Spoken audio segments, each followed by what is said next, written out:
US Secretary of State Hillary Clinton has made an unannounced visit to Tripoli, pledging millions of dollars in new aid.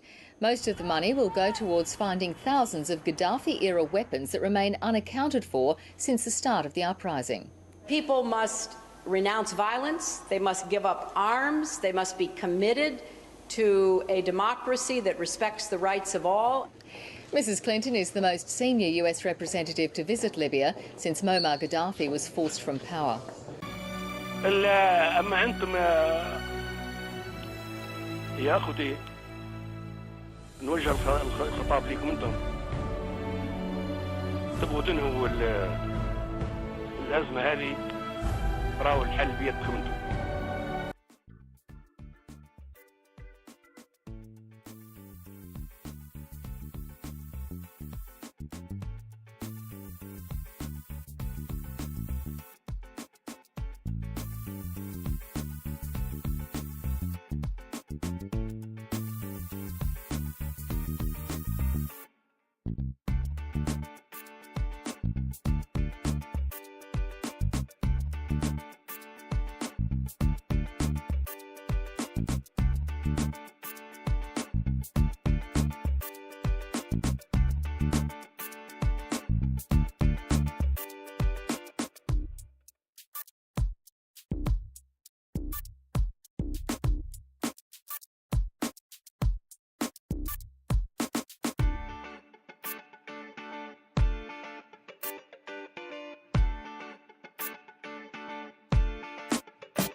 Secretary of State Hillary Clinton underscored U.S. support for the Libyan revolution today with an unannounced visit to Tripoli.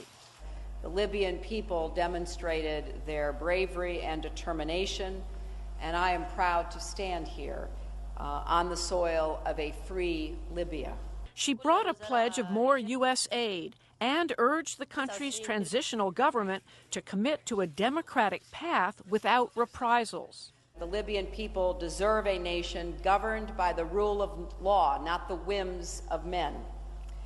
We believe you deserve a government that represents all Libyans from all parts of the country and all backgrounds, including women and young people. Later, at a town hall-style gathering, the secretary spoke of former dictator Muammar Gaddafi, still a fugitive, in decidedly non-diplomatic terms. We hope he can be captured or killed soon, she said, to prevent him from disrupting the new Libya. Her visit came 2 months after the rebels took control of Tripoli and stormed Gaddafi's compound. Wow. Huh. Unconfirmed. Unconfirmed. Yeah. Unconfirmed. No. Unconfirmed reports about Gaddafi being captured. Unconfirmed. Yeah. We've had too many. We've had a bunch of those before. We've had, you know, have had him captured a couple of times. So, I mean, that is the land of unconfirmed. Yes, we came, we saw, he died. Did it have anything to do with your visit? No, oh, I'm sure it did. The death of Colonel Gaddafi has brought to a close a very unfortunate chapter in Libya's history.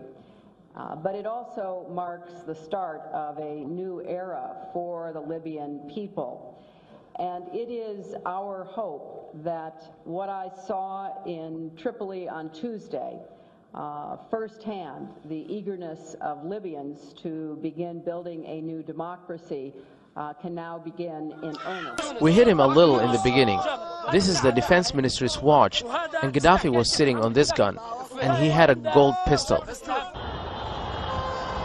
Shaken but silent, he was taken in an ambulance to Misrata, flanked by scores of military vehicles. The shouts and cheers of the fighters reflecting their prized prisoner, but yet to divulge his identity for security reasons. But before arriving, he died. These exclusive images were again captured on the mobile phones of fighters. Exactly what happened is not clear, but that was not important to these men who filled the streets of Sirte with celebratory gunfire. Gaddafi's defence minister and head of military intelligence were both said to have been killed Thursday. They sang of victory and a new Libya. There were some pockets of resistance which were soon mopped up. Prisoners were paraded through the streets. It was claimed they were either mercenaries or die-hard loyalists.